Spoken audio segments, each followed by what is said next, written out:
Hello and welcome to Not Awful Data with Dr. Jess Hartnett, the podcast dedicated to helping you spruce up your stats teaching by giving you some fun, insightful data sets that you can use in your psychological statistics classes and beyond. Welcome back to Not Awful Data with Jess Hartnett. Just to tell you where my brain is, it's the end of the semester and summer is almost here. And one of my very favorite things to do in the summer is to drive up to upstate New York and go to Southern Tier's Brewery, where they have it's super casual, lots of picnic tables and good food. You can hang out with your kids and your dog, and it's cool. And it's just my favorite way to spend a day in the summer. And that got me thinking about some of my favorite beer data, because I actually have data for every given life situation, including beer. And this data is coming from scottjanish.com. Scott Janish is a brewer and stats nerd. And a couple of years ago, he shared some really funny data, I think, about the relationship between the alcohol by volume or alcohol content of different styles of beer and how people, in particular, beer aficionados, rate that beer. Spoiler alert, there is indeed a positive correlation such that the boozier the beer is, the more highly rated it is. So the Scott Janish beer data, where did it come from? This is a good example of data scraping.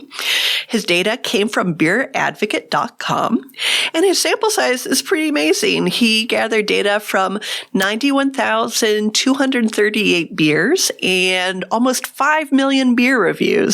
So to be clear, the correlation isn't per type of beer by brand, but per type of beer by style.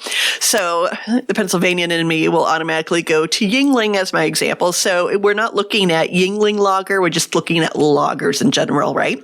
So for these different styles of beer, and in this data set, which I will share for you, I grabbed it from his website and saved it as a .csv for you all. There's 100 different kinds of beer. I didn't know this. Some of them I had heard of, like German Pilsner, as I'm looking at the spreadsheet right now, English Dark Mild Ale. But did you know that there's a California Common? Or did you ever hear of a Rush beer? A lot of this is super German. So we have all these different styles of beer. And what did he do with those millions of data points? He figured out the average alcohol by volume by style and the average rating by style. So for instance, a light lager has an ABV of 4.04 and an average rating of 2.67 on a scale of 5. Meanwhile, let's look at what is some really highly rated data, some highly rated beloved beer. The American Double Imperial Stout, ABV 10.2, rating 4.02. Anyway, have all these data points, right? And it basically begs you to run a correlation, which is what Janish did with the original data.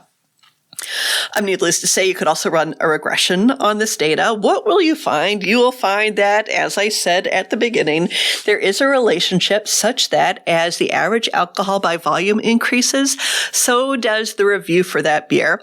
So you can kind of make fun of beer snobs, right? Who doesn't love to do that all the time? Why not in front of a bunch of 20-year-olds? You could do that. Another way you can use this data is that it's not a perfect linear relationship.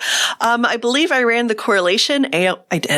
Why am I saying I believe I did? The R is 0.418, and that might be due in part to some outliers in the data, influential observations, as they're called, like the Euro Strong Lager, American Malt Liquor, and Eisbock. These are data points that don't quite fit with the line. So you could talk about that with your class and ask your students to estimate what the influential observations are.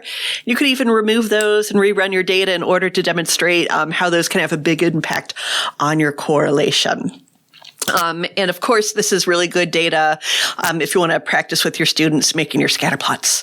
And finally, what's a little sub lesson here? Scott Janish loves beer. He owns a brewery. Let's give him his proper due. Let me see. What do we know about him? He's the co-founder of Sapwood Cellars. He loves his beer, but he also loves his data. And this is something I try to remind my students about, that if they get a job as a statistician or a job where they do a little bit of data, right?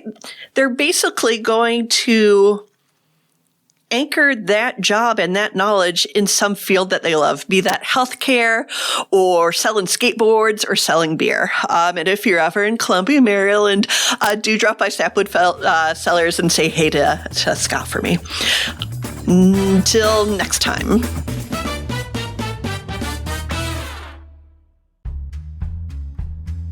Want more Not Awful Data? Well, good news. Jess Hartnett is authoring a stats book. Coming this December, Psychological Statistics for Everyone is chock full of fun, real-world examples like the one you just heard. You can order your instructor exam copy at siegel.wwnorton.com/psych sessions not awful data. That's all lowercase, all one word.